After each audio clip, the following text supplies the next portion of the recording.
देखिए, चुनाव तो जब चुनाव आयोग डेट अनाउंस करेगा, वैसे तो हमें उम्मीद है कि 15 नवंबर से पहले, क्योंकि एक सुप्रीम कोर्ट का फैसला है कि जो ट्राइबल एरियाज़ हैं उनके चुनाव 15 नवंबर से पहले, क्योंकि 15 नवंबर को ऑफिशियली जो पासेस हैं वो बंद हो जाते हैं, तो इसलिए 15 नवंबर से पहले, पिछली बार 9 नवंबर को हुए थे, तो ऐसी हमें उम्मीद है कि 9 नवंबर के आसपास इस बार भी चुनाव की तारीखें जो है वो घोषित की जाएंगी। और जहाँ तक संपर्क का प्रश्न है, तो ये तो लगातार एक प्रक्रिया है। बहुत सारे लोग संपर्क में हैं। कुछ लोग ऐसे हैं जिनसे हम लोग संपर्क साधना भी चाहते हैं और साधा भी है, और कुछ लोगों ने डायरेक्टली भी संपर्क साधा है। अब देखते हैं आगे हाईकमांड क्या डिसाइड करता है कि किसको एंट्री देनी है और किसको नहीं देनी है। मुझे इस बात को सुन के बहुत इनके ऊपर दया भी आती है, हंसी भी आती है, तरस भी आता है। मेरे को क्यों भाजपा में भेज रहे हैं ये? मैं तो कांग्रेस विचारधारा में पैदा हुई हूँ। मैं अपने परिवार की 5वीं पीढ़ी हूँ कांग्रेस पार्टी में, और मेरा भतीजा जो जिला परिषद का सदस्य है अंबिकापुर सरगुजा में, छत्तीसगढ़ में, वो 6ठी पीढ़ी है। हम तो विचारधारा के साथ जुड़े हुए हैं। मैं ऐसी विचारधारा के साथ कभी नहीं जुड़ सकती जो महिलाओं का आदर ना करती हो, जो महिलाओं के बलात्कारियों को मिठाई खिलाती हो और हार फूल माला पहनाती हो।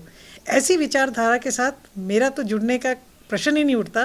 और मैं समझती हूँ कि कोई भी महिला और पुरुष भी ऐसी विचारधारा को मैं नहीं मानती कि एक्सेप्ट कर सकते हैं कि बलात्कारियों को जो विचारधारा मिठाई खिलाए, पुष्पमाला पहनाए, और बीजेपी में जाने का मेरा प्रश्न ही नहीं उठता। और मुझे ये समझ में नहीं आता कि ये बीजेपी के लोग इस तरह की बातें क्यों करते हैं। मैं तो उनकी विरोधी हूँ। 8 इलेक्शन पहले लड़ चुकी हूँ, 9वां इलेक्शन अगर हाईकमांड चाहेगी तो लड़ूंगी। इनको मेरे से लड़ाई करनी है चुनावी मैदान में। मैं इनकी पार्टी में कतई नहीं जाऊंगी। मैंने पहले भी कहा कि मैं कांग्रेस पार्टी का चौकीदार रहना पसंद करूंगी, मगर भारतीय जनता पार्टी का प्राइम मिनिस्टर भी बनना पसंद नहीं करूंगी।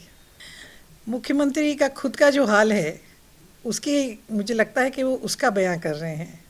उनकी पार्टी में कई गुट बन चुके हैं।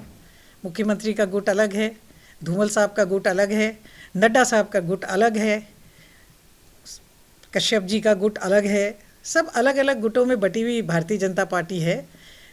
कभी ये किसी को मनाने एक चला होता है, फिर दूसरा चला होता है। इनका हाल जो होगा, जो महंगाई और बेरोज़गारी जिस तरह से इनके समय में बढ़ी है, आप देखेंगे कि कौन डूबता हुआ जहाज़ है। और कांग्रेस के बारे में ना ज़्यादा चिंता करके ये चिंता करें, भारतीय जनता पार्टी अपनी चिंता करे।